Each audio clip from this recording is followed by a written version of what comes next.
Vamos a estar hablando bajo el tema: la obediencia trae bendición.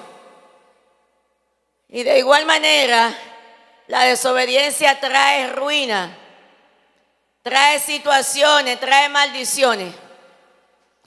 Yo voy a predicar aunque sea 10 minutos porque me siento, mire, ya usted sabe. Una persona que es obediente es aquella que es madura, que escucha con atención, que presta atención y que con diligencia empieza a hacer lo que Dios lo mandó a hacer. Una persona que es madura es una persona respetuosa, es una persona, aleluya, con humildad. Para nosotros obedecer, tenemos que renunciar al yo, porque no vamos a obedecer haciendo lo que queremos, ni mucho menos lo que entendemos. Es fácil yo obedecer lo que yo quiero. Cuando Dios me quita algo que a mí me gusta, eso me duele. Pero cuando Dios me manda a hacer algo que yo no quiero, también eso me duele. Por eso Dios empieza trabajando con lo que nos gusta, con nuestra debilidad. Aleluya, ¿para qué? Para que tenga efecto lo que ella está haciendo en nosotros. En la Biblia hay muchas personas que Dios empezó trabajándolo. Y dice la palabra que cada una de estas personas, Dios lo trabaja y después ellos vienen a ser obedientes. Para nosotros ser obedientes, tenemos que ser trabajados. Tenemos que entender que Dios nos está llamando. Aleluya. Vemos que Abraham fue un hombre obediente. Abraham estaba en la tierra de Ur, de los Caldeos. Estando él allí en este desorden que había, porque era un país pagano, gente que no adoraban a Dios, gente que adoraban ídolos, gente desobediente. Dice la palabra que Dios empezó a hablarle, y cuando Dios le habla a este hombre prestó atención. Él estaba prestando atención y Dios le dice que lo va a sacar de allí. Para muchos esto era difícil, pero Abraham, aunque tenía 75 años, que ya era un anciano, como era obediente, para él fue fácil. Dice que él tomó a Sarai, su esposa, tomó los siervos, sus sobrinos, sus ganados y empezó a caminar. ¿Para dónde? Para el lugar que Dios le iba a mostrar. Ahí empieza la obediencia de él. Dios le dice: te voy a dar una bendición. Hay una promesa para ti. En 25 años esa promesa llega. Y cuando Abraham se está deleitando, entonces Dios le dice: ahora sacrifícame eso. Tu único hijo, lo que tú amas. Porque eso es lo que Dios quiere que le sacrifique, lo que amamos. Ahora sacrifícamelo. Y dice la palabra que Abraham no se rehusó. Decidió hacerlo. Y ahí viene otra vez con la obediencia. Y Abraham se constituye en amigo de Dios porque fue muy obediente. Pero también Noé, dice la palabra, que en el tiempo de ella había mucha corrupción. Pero este hombre era justo. Y Dios le dice: haz una arca para que se salven la gente que son justas. Pero allí había poca justa. Oh, pero aquí está Elizabeth. ¿Y tú llegaste ahorita? Oh, Dios mío. Qué bueno que está aquí. Entonces, mis hermanos, Noé obedeció al Señor. Empieza a hacer el arca. Algo de gente que son arquitectos. Empieza a poner cada cosa en su lugar. Y dice la palabra que duró mucho tiempo haciendo esto. Aproximadamente 100 años. Obedeció. Y esto trajo consigo que salvara su vida y la de su familia. Más los animales que entraron allí. O sea, la obediencia trae bendición. Pero también vemos a Josué, que Dios lo llama. Y él fue sumiso, fue humilde. Dios le dice: mira, ya Moisés murió, pero tú ahora vas a entrar este pueblo a la tierra prometida. Y dice la palabra que él simplemente captó lo que el Señor le dijo. Ok, yo voy para allá, vamos a entrar. Santificó el pueblo, empezó a hacer todas las instrucciones que Dios le dio. ¿Y qué pasó? Entró. Y cuando el pueblo se estaba en un desorden, él se paró y le dijo: oigan bien lo que le voy a decir. Mi casa y yo serviremos a Jehová. O sea, en pocas palabras, ustedes pueden hacer lo que ustedes quieran, pero nosotros vamos a permanecer siéndole fiel a Dios. Y tuvo buenas bendiciones. Pero también vemos a Daniel. Daniel estaba extranjero allí en una nación, pero Daniel dijo: yo no me voy a contaminar. Y dice la palabra que no se contaminó con la comida del rey. Pero entonces cuando quisieron que ella adorara una estatua, él dijo: yo voy a adorar a mi Dios. Y abría la ventana de su aposento públicamente para que lo vieran. ¿Sabe qué pasa? Que cuando somos obedientes a Dios, no es que no va a venir situaciones, pero Dios se va a encargar de resolverla. Dice que cuando Daniel está orando, deciden echarlo en el foso de los leones. Pero cuando Daniel iba a caer, ya Dios estaba allí. O sea, Dios se encarga de pelear. Dios se encarga de estar ahí a favor nuestro. ¿Y qué decimos nuestro Señor Jesucristo? Dice que tuvo muerte de cruz. Fue obediente hasta la muerte. Y hasta la muerte de cruz. No se rehusó. Ustedes saben que en aquellos tiempos llevaban los corderos al matadero. Pero los corderos no tenían razonamiento. Jesús sabía lo que estaban haciendo. Y lo llevaron como el cordero al matadero. Y él no abrió su boca. Se mantuvo sumiso. Tengo que derramar la sangre por ellos, para que ellos alcancen salvación y vida eterna. Entonces, en la Biblia, si empezamos a hablar de gente que fueron obedientes, no vamos a terminar. Pero también la Biblia dice que hubieron hombres desobedientes.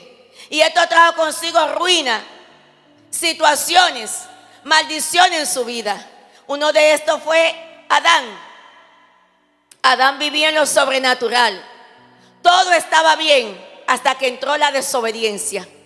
Siempre estará bien las cosas en nuestras vidas hasta que entre la desobediencia. También podemos ver a Jonás. Jonás era un profeta, alguien que predicaba la palabra del Señor, pero dice que este hombre fue desobediente hacia el llamado que Dios le dijo. Dios le dijo: Jonás, tiene que ir a Nínive, ve para que le predique a esa gente. Y él le dijo: yo no voy a ir, porque esa gente son malas, son gente malvada. Pero no importa, el don que Dios nos da es para que lo usemos cuando Dios nos manda y con la persona que Dios nos manda. A veces pensamos que Dios nos va a usar en X parte, pero Dios lo hace donde Él quiere y como Él quiere. Tal vez Jonás decía: bueno, yo soy profeta, voy a profetizar en mi nación, a los reyes, a los príncipes. No, vaya a un país extranjero, le dice el Señor. Y él le dice: no voy. ¿Por qué Jonás no quiere ir? Posiblemente Jonás tenía razones en parte, pero es que cuando Dios manda hay que obedecer aunque usted no entienda. Es que yo no quiero, es que tiene que obedecer, porque eso es lo que realmente Dios demanda, la obediencia. Y Jonás dice: yo no voy para allá, porque este país es malo, malvado, sanguinario. ¿Sabe qué hacían con las mujeres embarazadas? Dice que cuando un ninivita veía a una mujer que era israelita, la agarraba y le hacía la cesárea si estaba embarazada a sangre fría. La mujer que tiene cesárea sabe que a nosotros nos cortan muchas capas para buscar muchachito. Son varias capas que hay que cortar. Ellos agarraban una daga, algo, y sin anestesia y sin nada le hacían la cesárea a estas mujeres para que no se pudieran reproducir. ¿Por qué la gente de Nínive hacía esto? Y esta gente eran malas. Si veían un judío lo mataban. Una mujer embarazada le hacían la cesárea. Un niño lo mataban. Y Jonás dice: yo no voy para allá. Yo soy hebreo y yo sufro lo que sufren los hebreos. No voy para allá. Y Dios le dijo: tú vas. Y él que no, Jehová que sí, él que no. Y dice que compró un vuelo y dijo: me voy a Tarsis. Israel pensaba que mientras más lejos se iba a vivir, estaba más lejos de la presencia de Dios. Por eso dice, yo me voy para Tarsis, porque Tarsis me queda lejos del Señor y así yo puedo huir de la presencia de Dios. Pero el salmista dice, ¿a dónde yo me iré? Si me voy a las alturas, allí está Dios. Si me voy al Seol, allí está Dios. A la montaña, donde quiera que me vaya en los cielos, ahí está Dios. O sea, no hay manera de uno esconderse del Señor. Pero Jonás parece que no había leído esto. Él dice, yo voy para Tarsis, porque no voy a ir a Nínive. Porque si voy allí, este pueblo se puede arrepentir y salvarse. Y yo quiero que se muera. Estaba lleno él. Había resentimiento. Y algo que yo digo, no importa el llamado que tengamos, Dios no opera en el resentimiento. Aleluya, en las emociones. Todo eso hay que dejarlo. Y no voy. Y Jehová, que tú vas. Y dice la palabra que llegó allí, se embarcó. Aleluya, compró un vuelo. Yo me voy para Tarsis. Pero como Dios nunca pierde, puede que él pierda una partida, 2 o 3. Pero los que saben jugar dominó, saben lo que es capicúa. Dios a veces viene y dice, capicúa, no juegue conmigo. Aleluya, que yo nunca pierdo. Ay. Y dice que Jonás se va pensando que estaban ganando. Él había ganado la primera partida, compró el vuelo y ya se había montado en la barca, segunda partida. Pero dice la palabra que por causa de Jonás se levantó una tormenta que parece que se iba a partir la barca. Aleluya. Y empezaron los marineros a decir que hay problemas, hay una situación, vamos a consultar a nuestro Dios. Y empezaron a consultar y cada quien consultaba, pero Jonás estaba en lo más profundo escondido. Él sabía que el problema era por él, pero él no quería ir. Aleluya, y se le importaba lo que sea. Por una situación personal que tenía Jonás, produjo algo colectivo. Por eso que usted tiene que saber, hay veces gente que tiene situaciones, aleluya, y lo llevan a los colectivos. Porque ¿por qué no resuelve su problema con Dios? No, se va a la barca y allí provoca una situación colectivamente. Y empiezan a consultar cada quien a su Dios. Echaron suerte y la suerte cayó sobre Jonás. Oh, pero Dios mío, ¿qué es lo que te pasa? Él le dice, yo soy hebreo, yo temo a Dios. En pocas palabras, me han mandado a hacer algo y yo no lo he hecho. Aleluya. Y ellos le dicen, por tu causa, por tu culpa, tenemos este problema. ¿Y sabe qué él dice? Échenme en el mar. Jonás estaba dispuesto a morirse para no ir a Nínive, porque él decía, no voy a ir. Aleluya, no voy a ir porque se van a salvar. Mire dónde llegó la desobediencia de este hombre. Aleluya, preferí morirse antes de obedecer a Dios. Y Dios le dice, está bien. Los marineros están asustados, deciden echarlo, pero ya Dios había preparado un pez para que cuando cayera allí, Jonás entrara derechito. Y cuando cayó Jonás, tremenda sorpresa, cayó en el vientre del pez. Usted sabe que no es lo mismo llamar a Cuquito que verlo llegar. Cuando él estaba allí adentro, empezó a hacer todas las oraciones. Ay, Señor, yo reconozco quién eres tú. Yo sé que yo te he fallado, pero si me sacas de aquí, yo voy a llevar el mensaje, ahora lo va a llevar. Y Dios no, tranquilo. 3 días lo dejó allí Dios. 3 días y 3 noches para que sepa que con Dios no se juega. Y dice que cuando vino el pez y lo vomitó, él preguntó, ¿dónde estoy? A 3 minutos de Nínive. Para que vaya a Nínive. Es que tiene que ir allí. Que con Dios nadie juega. Pero en los versículos que leímos, aquí vemos a Samuel que le está hablando a Saúl. Saúl fue el primer rey de Israel. En el capítulo 8 dice que el pueblo pidió un rey. En el capítulo 9, aleluya, alabado sea el nombre de Jehová, dice que lo eligen como rey. En el capítulo 10 de Primera de Samuel, allí lo ungen. Pero en el 11 hay una situación con el pueblo de Jabes. Dice que iban a mancillar, a humillar a este pueblo. Pero llegó a oído de Saúl. Y cuando Saúl pregunta qué es lo que está pasando, aleluya, dice que el pueblo de Jabes lo van, aleluya, a obligar prácticamente a sacarse el ojo derecho. Ustedes van a ser mis siervos, le decía el rey de los amonitas, pero tuerto. Una humillación. Cuando Saúl oye esto, dice que el Espíritu Santo vino sobre él con poder y agarró 2 bueyes y los partió en pedazos y dijo: así vamos a hacer con los bueyes de cada uno, que no se una a pelear a favor del pueblo de Jabes. Y todo el mundo tuvo miedo, porque un hombre lleno de Dios, aleluya, nadie mire, le hace frente. Y dice que este hombre, cuando mata a los bueyes, todo el mundo se puso a una: vamos a defender a Jabes.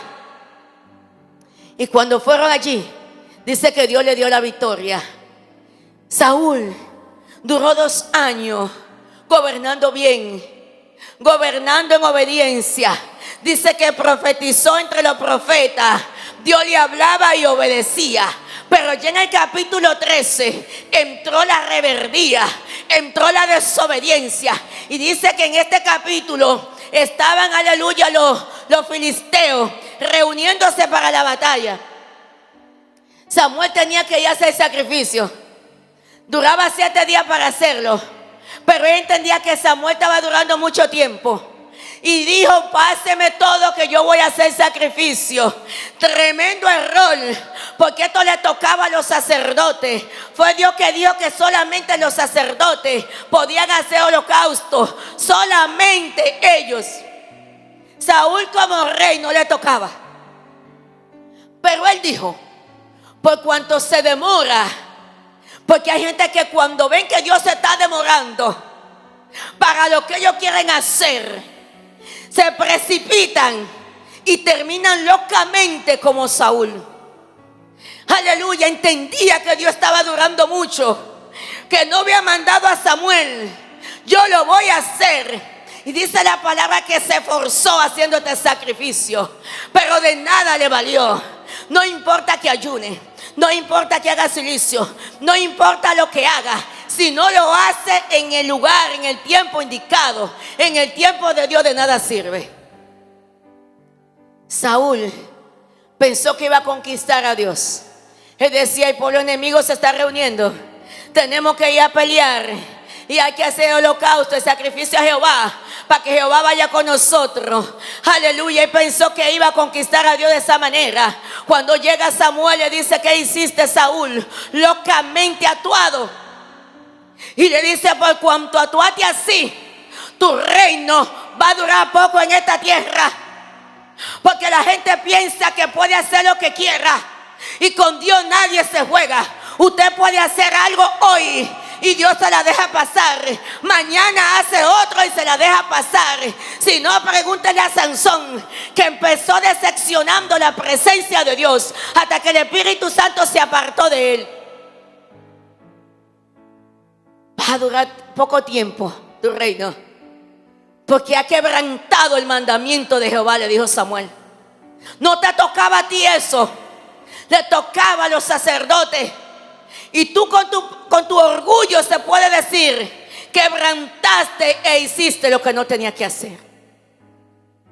Pero ya en el capítulo 15 dice que Dios le dio como si fuera un chance, o sea, una oportunidad, algo que no se lo merecía. Déjame darle un chance. Y manda a Samuel allí. Le dice a Samuel: dile a Saúl que vaya donde está Amalek y acabe con los amalecitas, desde los mamando hasta los que están en el vientre. Y usted me diría: pero qué Dios más malo. No, lo que pasa es que los amalecitas eran gente malvada, eran unos terroristas, aleluya, eran gente guerrillera, que ellos llegaban y se empoderaban de lo tuyo. No que te lo pedían, era que te lo quitaban a la fuerza. Y este pueblo le hacía guerra a Israel. Y Dios dijo: hasta que Amalek esté vivo y su descendiente le va a hacer daño al pueblo de Israel. Por lo tanto, Saúl, te voy a dar una oportunidad. Ve y mátalo a todos. Y Saúl, muy bien, fue a matarlo, convocó al pueblo, aleluya, empezó a organizar todo para irse a la batalla. Pero como siempre, Saúl hacía lo que le parecía. Dice que cuando llega allí, Allí estaban los ceneos.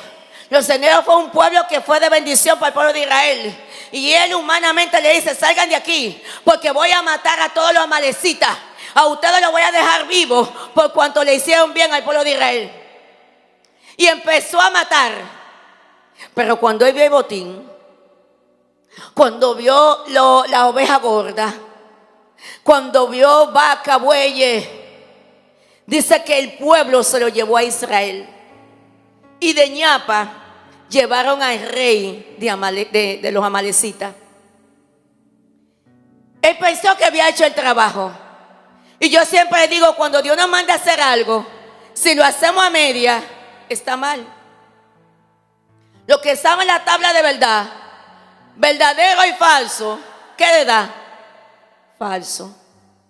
Si usted hace la mitad verdad y la mitad mal, está mal.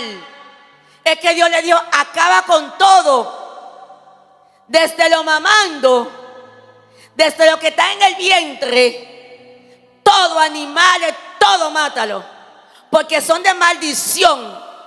Hay cosas en nosotros que tenemos que quitarlas, que representa Amalek. Amalek representa el mundo. Si usted quita una parte y deja otra parte, esa partecita que dejó lo va a llevar al pecado. Y Dios dice: corta Amalek de ti. Era diciéndole: saca Amalek del pueblo para que no me lleve a Israel a pecar. Pero este hombre siempre quería hacer la cosa a su manera. Después de los 2 años de victoria, y Saúl se llevó el rey de Amalek, según dicen los grandes estudiosos, que era para hacer alianza, porque Saúl era muy materialista. Él quería hacer alianza con este rey. Se llevó supuestamente los ovejos gordos, la vaca, los bueyes, de que para hacerle sacrificio. Y ahí es que él está preguntando que si Dios se complace de esto. Samuel le pregunta a Saúl: ¿se complace Dios de esto? De los carneros, aleluya, del holocausto. Dios se complace de que tú prestes atención. Hay gente que dice: mire, yo estoy haciendo esto y estoy haciendo aquello. Haga lo que usted quiera. Si usted no presta atención, de nada vale lo que está haciendo. Y Saúl no prestaba atención a lo que se le decía y hacía la cosa a su manera. Y cuando llega allí Samuel, le dice: yo tu siervo he hecho todo. Pero yo siempre digo que el pecado se delata solo. Empezaron los animales a bramear y a hacer un sinnúmero diciendo: yo estoy aquí. A nosotros nos trajeron para acá. Y Dios dice: que tú hiciste todo. O sea, Samuel, que tú hiciste todo, Saúl. Sí, yo he hecho todo. ¿Y qué es lo que yo escucho? Ah, no, esos son unos, el pueblo trajo esos ovejos y vaca y bueyes para sacrificarlo a Jehová. Oye, qué bien. La gente justificándose para terminar haciendo la cosa a su manera. ¿Qué cosa? Cuando la gente se justifica porque quiere hacer la cosa así. ¿Y sabe qué pasó? Que ahí se terminó el reino de Saúl. Ahí lo cortó definitivamente. Dice que cuando Samuel le dijo: por cuanto no obedeciste, en pocas palabras, el chance que te dieron, la última oportunidad, porque hay gente que se queman en todas las oportunidades, tu reino va a ser quitado y se lo van a pasar a alguien que tiene corazón conforme a Dios. Allí estaba David en el monte, en el anonimato donde nadie lo conocía, pero Dios conocía el corazón de este muchachito. Aleluya. Y aunque tenía poca edad, ya Dios estaba diciendo: lo voy a ungir en el capítulo 16. Aleluya. Y voy a quitar ahí a Saúl, porque Saúl tenía apariencia, tenía tamaño, pero no tenía carácter. Y el hombre que no tiene carácter, el ministerio se cae. Usted tiene que aprender a decir que no. Usted no puede aceptar chantaje. Cuando usted tiene que hacer algo, usted tiene que actuar con carácter. No, que esto no fue el pueblo, fue a usted que le hablaron. Eso como que Dios me diga a mí: hay que hacer esto. Y yo diga: no, los miembros quisieron hacer tal cosa. Quisieron hacer tal cosa. No, Señor. Jehová dijo: esto es lo que se va a hacer. Y esto es lo que se va a hacer. Truene, llueve, frentee, hable, diga lo que sea quien sea. Eso es lo que se va a hacer. Entonces a Saúl le faltaba carácter. Y Dios determina quitarlo. Dice que cuando lo quitan, él se agarra del manto, del ruedo, de la parte de abajo, y lo rompió. Le rompió la parte de abajo al sumo sacerdote Samuel. Esto tenía un significado muy grande, porque del ruedo de aquí del manto de los sacerdotes salía poder. Por eso es que la mujer del flujo de sangre, donde va ella al ruedo del manto de Jesús, y de allí salió virtud. Cuando ella agarra este ruedo, desarraigó, rompió un poder que había en Samuel. Y él le dijo: así mismo como lo has roto, tu reino quedó roto. Pero Saúl ya no le importaba a Dios. Saúl dijo: está bien, hónrame ante los príncipes y ante los ancianos. Está bien que ya Dios no está conmigo. Mire dónde llega la desobediencia. Está bien que ya Dios no está conmigo, pero hónrame. Porque a mí me interesa que me vean como que estoy en el liderazgo. Me interesa que me vean como rey, aunque Dios no está conmigo. Y dice la palabra que luego Samuel se fue y nunca más lo volvió a ver. Samuel lloraba a Saúl, pero ya Dios lo había desechado por cuanto había hecho desobediente. Mire, trate y tratemos de hacer lo que Dios nos manda a hacer. Porque qué triste cuando nosotros caemos de la mano del Señor. Qué triste cuando ya a Dios no le interesa que estemos allí. Qué triste cuando usted clama y no siente a Dios. Cuando usted lo llama y no le responde. Cuando le toca y no le abre. Porque ya Dios desechó a alguien. Aleluya, ya Saúl estaba desechado. Después de tanta cosa hermosa que hizo, ahora pasa a ser desechado por la desobediencia. Póngase de pie.